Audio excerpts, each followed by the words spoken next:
Hello, it's me, Jordan Stevenson, back on my asthma diary. I was admitted into hospital in the early hours of Monday morning at about 3 o'clock, suffering with a asthma attack.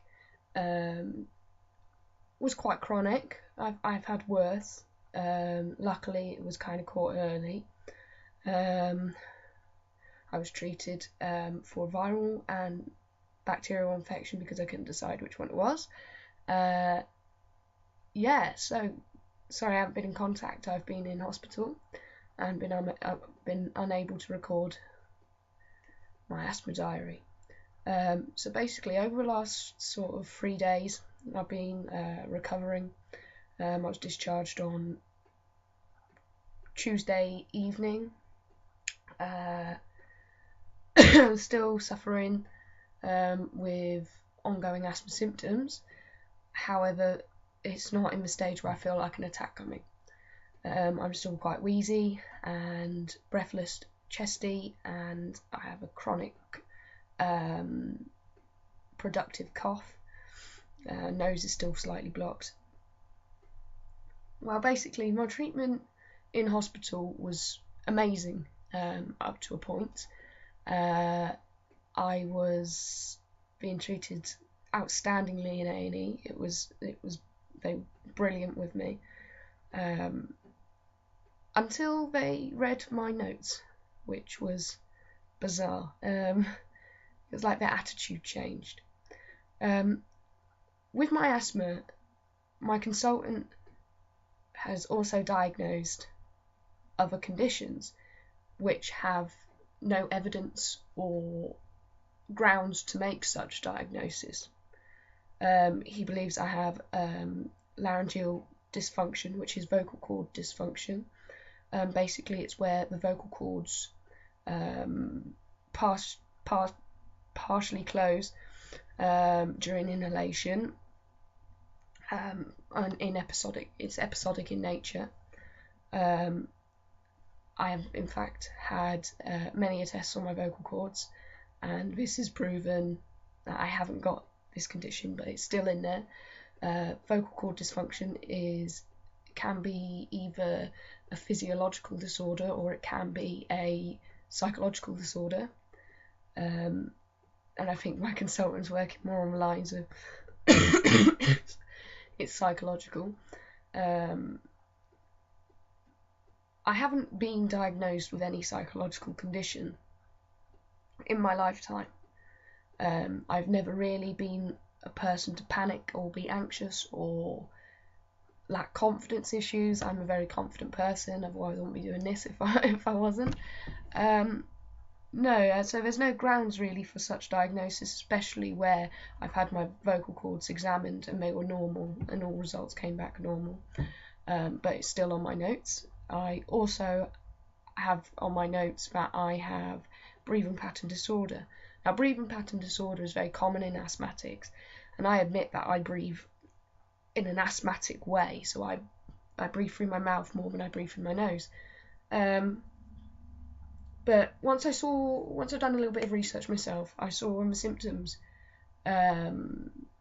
what causes breathing pattern disorder, and looking at the symptoms, I only have maybe 2 out of a great long list.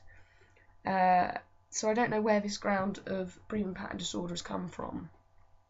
I don't get dizzy, don't get lightheaded, don't get pins and needles, palpitations. Well, I get palpitations from some of my nebulizers, but that's normal because it does raise your heart rate. The only thing I have is shortness of breath, and I breathe through my mouth and not my nose.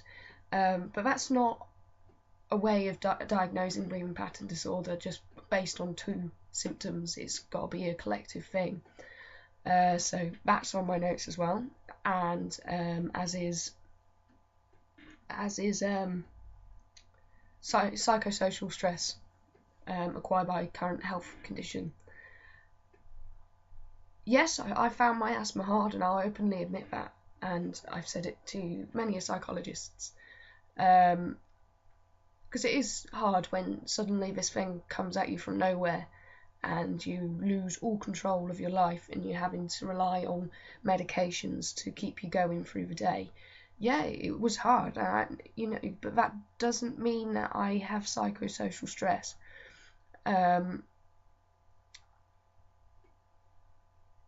I think all of these are built up to make a diagnosis which is inaccurate to my condition itself. I don't think I have severe asthma. I certainly have asthma, but these other related conditions just don't add up and they don't make any sense. More so when the specialists in that area, such as vocal cord dysfunction, my that's a bloody mouthful,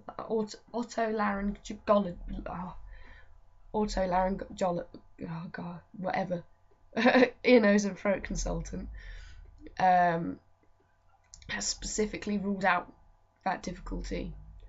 I've seen psychologists who have also ruled out psychosocial stress, apart from one who works closely with my consultant, and in her letter that she wrote, it was appalling and it described nothing about me at all. It had no bearing whatsoever in my life, and it had no use or anything with regards to my asthma. I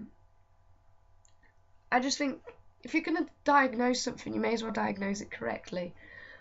I think it's because I fit the bracket of someone with a mental health disorder. Obviously, it can affect anyone at any age, but the conditions that they've raised mainly happen to people early adulthood and to mid adulthood. And I don't think just that alone has any grounds for a diagnosis. I believe a specialist should diagnose my condition, not a consultant who specifically specialises in asthma and respiratory conditions. I think that the expert should be listened to, but it's being dismissed and it's still put on my notes.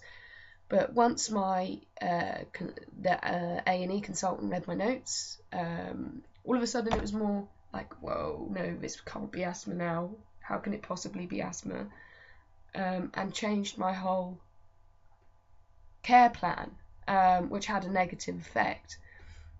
So I took it in myself and took my medications normally. I had all the IVs, antibiotics and steroids and all different types of IV asthma drugs, which helped completely.